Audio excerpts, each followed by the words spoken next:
இன்னைக்கு நம்ம வீடியோவில் கருப்பட்டி பணியாரம் எப்படி பண்ணலான்னு பார்க்கலாம். அதுக்காக நான் 2 கப் இட்லி மாவு எடுத்திருக்கேன். இது ரொம்ப புளிக்காத மாவு, ஒரு நாள் புளிக்க வச்சு எடுத்தது. 1/2 கப் கருப்பட்டி இடித்து வச்சுருக்கேன். 3 டேபிள் ஸ்பூன் அளவுக்கு தேங்காய் துருவியது, 3 ஏலக்காய் இடித்து வச்சுருக்கேன், 2 டேபிள் ஸ்பூன் நெய் எடுத்திருக்கேன். இப்போ எப்படி செய்யலான்னு பார்க்கலாம். கருப்பட்டியை கரைச்சிடலாம். அதுக்காக ஒரு பாத்திரத்தில் கருப்பட்டி சேர்த்துக்கிறேன். இதில் கொஞ்சமாக தண்ணி, அது கரையணும். ஒரு 1/2 கிளாஸ் தண்ணி சேர்த்துருக்கேன்.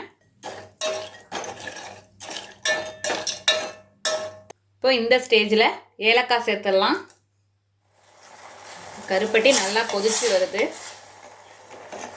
நல்லா கரையட்டும். இதுக்கு பதம்லாம் தேவையில்ல, கரைஞ்சா போதும். இப்போ நல்லா கரைஞ்சிடுச்சு. ஸ்டவ்வை ஆஃப் பண்ணிடலாம். ஏதாச்சும் தூசி இருக்கும், அதனால் இதை ஃபில்டர் பண்ணி எடுத்துக்கலாம்.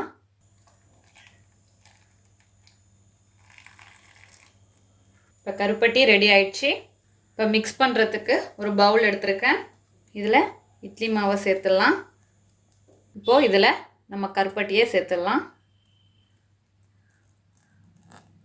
இதோட தேங்காய் துருவல், இப்போது இதில் 1 ஸ்பூன் நெய் சேர்த்துக்கிறேன்.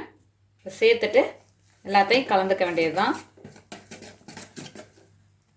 இப்போது பணியாரத்துக்கான மாவு தயாராகிடுச்சு. இப்போ பணியாரம் செய்ய ஆரம்பிச்சிடலாம். இப்போ பணியாரக்கல் வச்சுட்டேன். அதில் கொஞ்சம் கொஞ்சம் நெய் சேர்த்துக்கலாம். நெய் சேர்த்து பண்ணும்போது இன்னும் டேஸ்டியாக இருக்கும். இந்த கருப்பட்டி பணியாரம் ஹெல்த்தியானது. குழந்தைங்களுக்கு ஈவினிங் ஸ்நாக்ஸாக பண்ணி கொடுக்கலாம், விரும்பி சாப்பிடுவாங்க.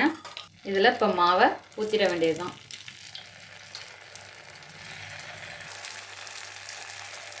மீடியம் ஃப்ளேம்லேயே இருக்கட்டும். இது மேலே கொஞ்சம் நெய் சேர்த்துடலாம். ஒரு பக்கம் வெந்ததும் இதை திருப்பி விட்டுக்கலாம். இப்போ எல்லா சைடும் திருப்பி விட்டதும் மேலேயும் நெய் சேர்த்துப்போம். ஒரு பக்கம் வெந்ததும் அந்த கோல்டன் கலர் தெரியும். அதுக்கப்புறம் இன்னொரு சைடு வேக வைக்கணும். இப்போ சூப்பராக வெந்து வந்துடுச்சு பாருங்கள். எல்லா பக்கமும் ஒரே கலர் வராப்புல திருப்பி விட்டுக்கலாம். இப்போ ஸ்டவ்வை ஆஃப் பண்ணிடலாம்.